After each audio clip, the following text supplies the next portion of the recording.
ఈరోజు కామారెడ్డి జిల్లా పీపేట మండలంలో కనీసం ఎంపీడీఓ ఆఫీసులో ప్రజాపాలన ఇచ్చిన దరఖాస్తును మరియు కరెంటు స్లిప్పును కూడా ఇవ్వడం జరిగింది.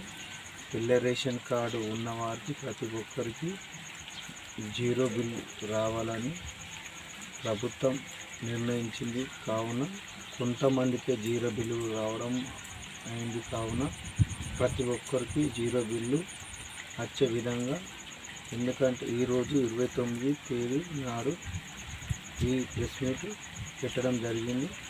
అలాగే మళ్ళీ ఫస్ట్ వచ్చే వరకు మీరు ఎంపీడీఓకు లాగిన్ ఇచ్చి మాకు జీరో బిల్లు వచ్చేటట్టు చూడాలని ప్రభుత్వాన్ని కోరడం జరిగింది. అలాగే కరెంటు డిపార్ట్మెంట్ వాళ్ళని కూడా అడిగితే మాకు సంబంధం లేదంటున్నారు. మాకు ఎవరు దీనికి రెస్పాన్స్.